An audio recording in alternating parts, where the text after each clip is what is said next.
देशभरात आज तुमच्या आमच्या बाजूला अनेक गोष्टी घडल्या। एक छान बातमी आहे ती म्हणजे आणखीन 2 जहाजं गॅस घेऊन भारताच्या दिशेने होर्मुझची खाडी ओलांडून आता रवाना होत आहेत। ती पुढच्या साधारण 2-3 दिवसात भारतात पोहोचतील, त्यामुळे गॅसची कोंडी सुटणार आहे। पण त्याच वेळेला युद्धभूमीवर डोनाल्ड ट्रम्प यांनी 5 दिवसांचा एक अल्पविराम जाहीर केलाय युद्धबंदीचा। तो नेमका काय, कसा आणि कशा करता आहे, यासह खरात प्रकरणात आज दिवसभरात काय काय झालं याचे काही महत्त्वाचे खुलासे आमच्या राज्यभरातल्या प्रतिनिधींनी घेतलेला आढावा पाहूयात। नाशिकचा स्वयंघोषित ज्योतिषी अशोक खरात उर्फ कॅप्टन याच्या अघोरी आणि फसवणुकीच्या कृत्यांचे एक एक पदर आता उलगडू लागले आहेत। बंधुगिरी आणि विज्ञानाचा चुकीचा वापर करून त्याने सामान्य लोकांपासून ते बड्या व्यक्तींना कसं गंडवलंय याची धक्कादायक माहिती आता समोर आली आहे। लोकांना दैवी शक्तीचा भास करून देण्यासाठी खरात अत्यंत खालच्या थराच्या कृत्या लढवत होता, अशी माहिती पोलीस सूत्रांकडून मिळाली आहे। अशोक खरात आपल्या मंदिरात यासोबतच पूजेच्या ठिकाणी नकली साप ठेवत असायचा। रिमोट कंट्रोलच्या साहाय्याने या सापाच्या हालचाली करून तो लोकांना नागदेवता प्रसन्न झाल्याचा भास करून द्यायचा आणि त्याद्वारे भीती घालून तो पैसे उकळायचा। स्वतःचा दरारा निर्माण करण्यासाठी आणि तांत्रिक विधीचा मोठा प्रभाव पाडण्यासाठी तो बेकायदेशीरपणे वाघाचे कातडेही लोकांना दाखवत असायचा। आता या प्रकरणात केवळ बलात्कार आणि जादूटोणा विरोधी कायदाच नाही तर प्राणी संरक्षण कायद्याचे उल्लंघन केल्याचाही आरोप केला जातोय, कारण त्याने वाघाचे कातडे वापरल्याचे समोर आले आहे। तसेच फसवणुकीच्या गुन्ह्यांची ही व्याप्ती आता वाढण्याची शक्यता आहे। भोंदूबाबा अशोक खरात याच्या क्रूर कृत्याने संपूर्ण महाराष्ट्र हादरलाय। ज्योतिष सांगण्याच्या बहाने महिलांवर हा कॅप्टन अशोक खरात अत्याचार करायचा, या अत्याचाराचे अश्लील व्हिडिओ देखील आता पुढे आले आहेत। या सगळ्या खरात प्रकरणावर राज ठाकरे यांनी फेसबुक पोस्ट करत संताप व्यक्त केला आहे। अशोक खरात प्रकरणातले हिडीस तपशील वाचून शब्दशः गरगरल्यासारखं झालं। महाराष्ट्रात जेव्हा अशोक खरात सारखा नीच माणूस राजकारण्यांच्या आशीर्वादाने धुमाकूळ घालतो, तेव्हा खरंच कुठे नेऊन ठेवलाय महाराष्ट्र हा प्रश्न पडतो, असं राज ठाकरेंनी म्हटलंय। हा खरात स्त्रियांचं शोषण करतोय।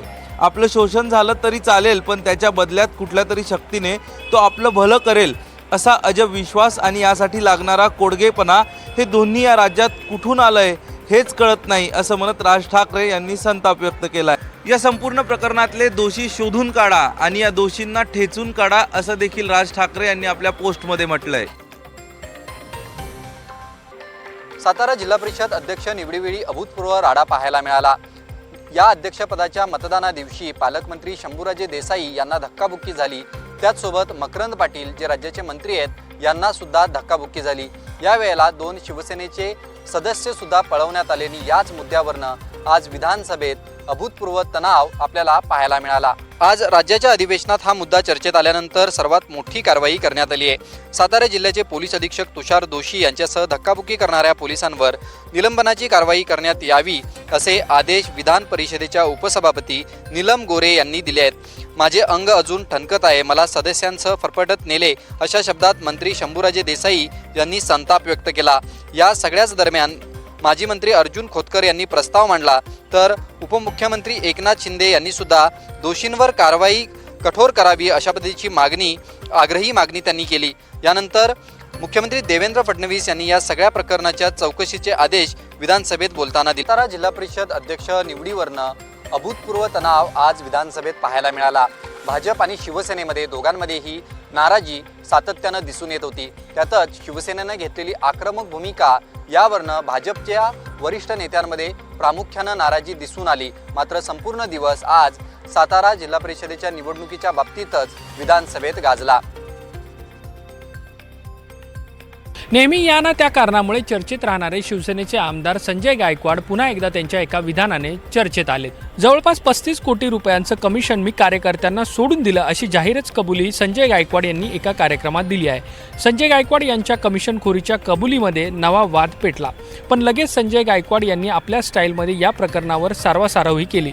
कॅन्टीनमध्ये कर्मचाऱ्यांना मारहाण असो की विमानात राडा असो, संजय गायकवाड हे नेहमीच वादाच्या अग्रभागी असतात।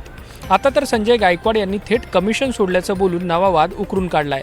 एका कार्यक्रमात बोलत असताना संजय गायकवाड यांनी उघडपणे कबुली दिली आहे। जवळपास मी 35 कोटी रुपयाचे कमिशन कार्यकर्त्यांना सोडून दिलं, असं वक्तव्य संजय गायकवाड यांनी एका कार्यक्रमात केलं। हे विधान म्हणजे संजय गायकवाड यांच्याकडून कमिशनखोरीची कबुलीच असल्याचं मानलं जात आहे। मुख्यमंत्री देवेंद्र फडणवीस यांनी अलीकडे राज्यात कमिशनखोरी चालू देणार नाही असं विधान परिषदेत ठामपणे सांगितलं होतं, पण असं असताना शिवसेनेचे आमदार संजय गायकवाड हे जाहीरपणे कबुली देत असल्यामुळे आता या प्रकरणात पुढे काय होणार याची चर्चा सुरू झाली आहे। इराण आणि अमेरिका इस्रायलचं युद्ध लवकरच संपुष्टात येण्याची शक्यता आता वर्तवण्यात येते। त्याचं कारण म्हणजे डोनाल्ड ट्रम्प यांनी केलेला नवा दावा। पुढचे 5 दिवस इराण विरोधातील लष्करी कारवाया थांबवण्याचे आदेश ट्रम्प यांनी अमेरिकेच्या संरक्षण विभागाला दिलेत। याबाबत त्यांनी स्वतः पोस्ट करत माहिती दिली आहे। यात विशेषतः इराणचे वीज प्रकल्प आणि पायाभूत ऊर्जा प्रकल्पांवरील सर्व हल्ले 5 दिवस स्थगित करा असंही ट्रम्प यांनी तिथल्या संरक्षण विभागाला सांगितलं। अमेरिका आणि इराण यांच्यात गेल्या 2 दिवसात संघर्ष संपवण्यासाठी सकारात्मक चर्चा झाल्याची माहितीही ट्रम्प यांनी दिली आहे आणि या चर्चा पुढेही सुरू राहणार असल्याचं त्यांनी म्हटलंय।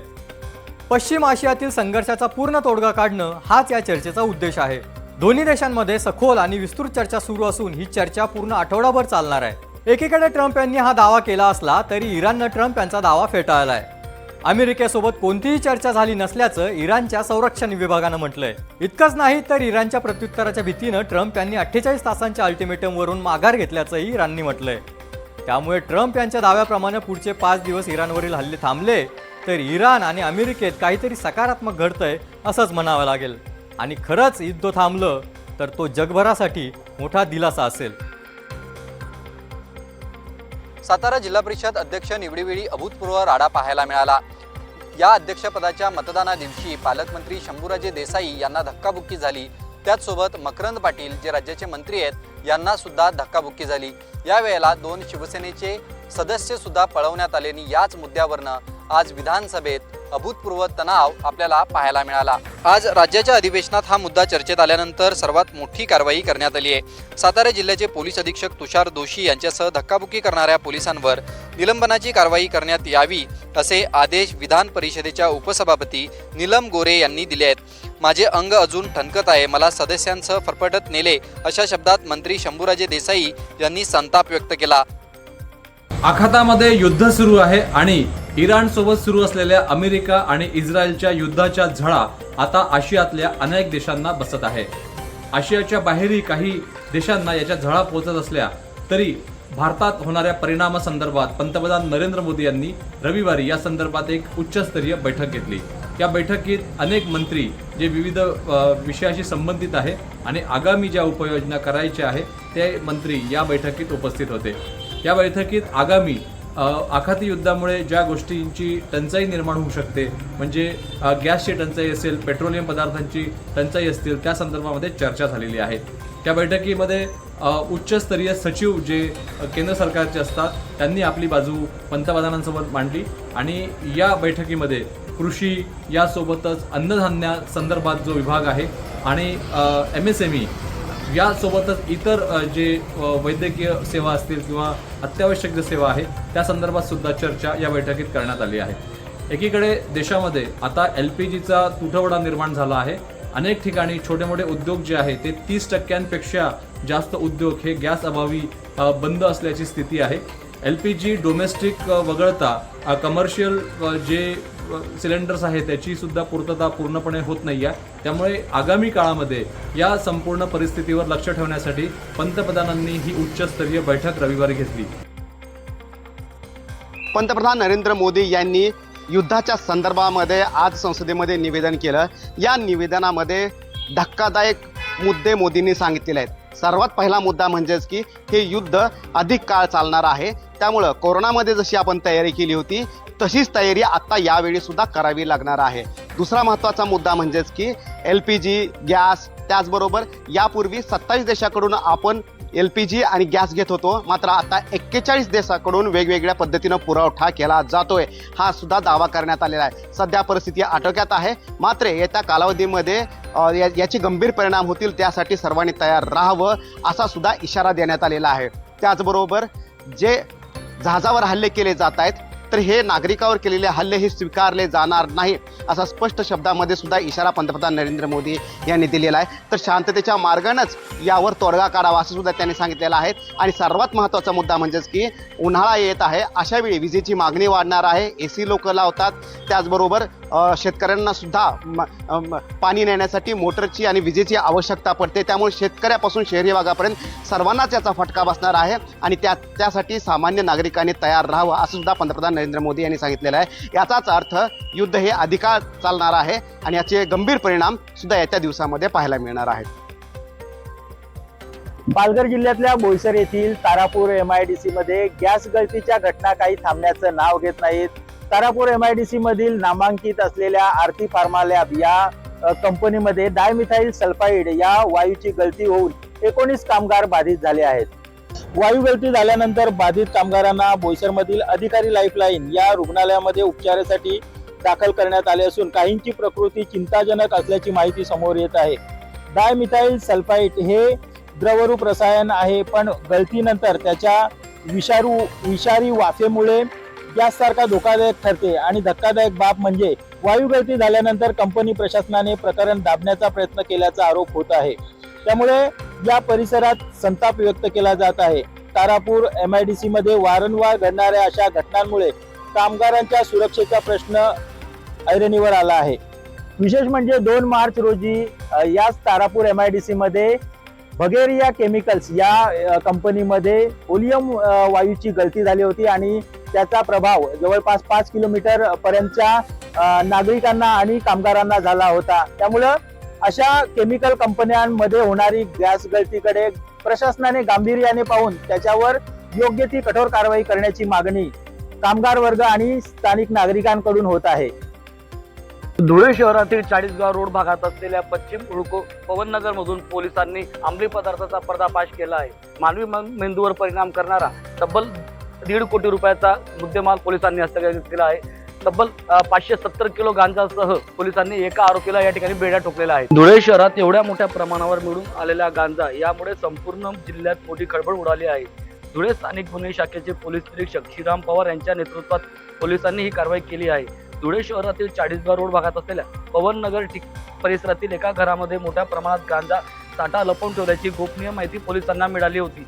या माहितीच्या आधारे स्थानिक गुन्हे शाखेच्या पथकाने पवननगर हुडको येथील विश्वजित ज्ञानेश्वर चौगुले यांच्या घरावर मध्यरात्रीच्या वेळेस छापा टाकून ही मोठी कारवाई केली आहे आणि या कारवाईमध्ये तब्बल 570 किलो तब्बल 1.5 कोटी रुपयाचा गांजा पोलिसांनी या ठिकाणी जप्त केला आहे. धुळे स्थानिक गुन्हे शाखेच्या पोलीस पथकाने केलेल्या या कारवाईमध्ये तब्बल 570 किलो एवढा गांजा जप्त केलेला आहे. या गांजाची जवळपास आजच्या बाजारपेठेमध्ये जर याची किंमत बघितली तर तब्बल 1.5 कोटी रुपयाचा जवळपास हा गांजा आहे आणि इतक्या मोठ्या प्रमाणात हा गांजा जिल्ह्यात आला कसा आणि या गांजाची तस्करी करण्यामागे कुठली कुठली टोरी कार्यरत आहे याचा देखील आता पोलिसांच्या वतीनं कसून शोध घेण्यात येत आहे. 68व्या महाराष्ट्र केसरी स्पर्धेमध्ये नाशिकच्या हर्षवर्धन सदगीरने बलाढ्य अशा मल्ल महेंद्र गायकवाडवर मात करत डबल केसरी होण्याचा मान मिळवला. एकाच गुरूच्या 2 शिष्यांमध्ये ही लढत झाल्यामुळे महाराष्ट्रभरामध्ये उत्सुकता शिगेला पोहोचली होती. या महाराष्ट्र केसरीचा मान पटकावल्यानंतर बोलताना हर्षवर्धनने आपल्याला गरज असतानाही सरकारी नोकरी दिली नसल्याची खंत बोलून दाखवली. 2020मध्ये महाराष्ट्र केसरी झाल्यानंतर मला नोकरीची गरज होती. मी नोकरी मागितली होती, त्यासाठी एकनाथ शिंदे साहेब, दादा भुसे यांची भेटही घेतली होती, मात्र मला नोकरी दिली नाही. आता मला नोकरी नको असं तो म्हणाला. गेली 7 महिने मी पंजाबमध्ये कुस्ती शिकत होतो. काकासाहेब पवार यांच्या मार्गदर्शनाखाली मी स्वतःला सिद्ध केलं आहे. आज ते मी करून दाखवले आहे. यापुढे मी मॅटवरील कुस्ती खेळणार नाही. मी स्वखुशीने मॅटवरील कुस्तीतून निवृत्त होत आहे असं तो मैदानावर बोलला. महाराष्ट्र केसरी पटकावल्यानंतर त्याला एक फॉर्च्युनर आणि 5 लाख रोख बक्षीस आणि मानाची चांदीची गदा मिळाली आहे. देशात महाराष्ट्र ओळखला जातो तो कुस्तीमुळे. मात्र याच महाराष्ट्रात एक नाही तर 3 महाराष्ट्र केसरी खेळवल्या जात आहेत. यामुळे मल्लांचा फायदा नाही तर तोटा होतो असं म्हणत सरकारने मध्यस्थी करून महाराष्ट्र केसरीचं राजकारण मध्यस्थीनं थांबवावं असं आव्हान डबल महाराष्ट्र केसरी पहिलवान चंद्रहार पाटील यांनी केलं आहे. 2 संघटनेतला वाद असल्यामुळे हा विषय गेले काही वर्ष चर्चेत आहे. यावर्षी तर महाराष्ट्रात 4 वेगवेगळ्या महाराष्ट्र केसरी स्पर्धांचं आयोजन करण्यात आलं आहे. ही दुःखाची बाब आहे असंही पाटील यांनी म्हटलं आहे. अशा अनेक स्पर्धांच्या आयोजनातून महाराष्ट्र केसरीचं महत्त्व करण्याचा प्रयत्न केला जात आहे का, असा प्रश्न कुस्ती क्षेत्रातील मान्यवर विचारत आहेत. महाराष्ट्र केसरी आणि हिंद केसरी म्हणून पेन्शन मिळते, सरकारी नोकरी, शेतजमीन आणि आंतरराष्ट्रीय पैलवानांना घर देखील मिळते. सरकारी योजनेचा लाभ नेमक्या कोणत्या विजेत्याला मिळणार हा प्रश्नही या निमित्ताने विचारला जात आहे. या संघटनेच्या वादात पहिलवान भरडला जातो, सर्वसामान्य कुटुंबातच पहिलवान तयार होतो, पण राजकारणामुळे पहिलवानच भरडला जातो. याबद्दल कुस्ती क्षेत्रातील मान्यवर आता खंत व्यक्त करताना पाहायला मिळत आहेत आणि महाराष्ट्र केसरीचा वाद जो आहे तो सरकारने मध्यस्थीनं मिटवावा असं देखील म्हटलं जात आहे. राज्यात काही दिवसांपासून अवकाळी पावसांचे ढग होते. मराठवाडा, विदर्भासह मध्य महाराष्ट्रात बऱ्याच काही भागांमध्ये गारांचा पाऊस झाला. अनेक भागात मुसळधार पावसाचे अंदाज होते. आता मात्र प्रचंड उन्हाच्या झळा बसू लागल्या आहेत. कमाल तापमानाचा पारा पुन्हा एकदा 40च्या घरात जाताना दिसत आहे.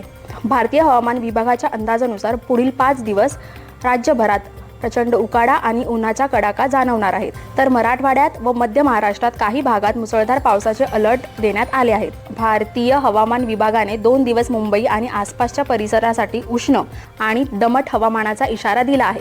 मुंबई, ठाणे, पालघर, रायगड आणि रत्नागिरीला आज येलो अलर्ट जारी केला गेला आहे.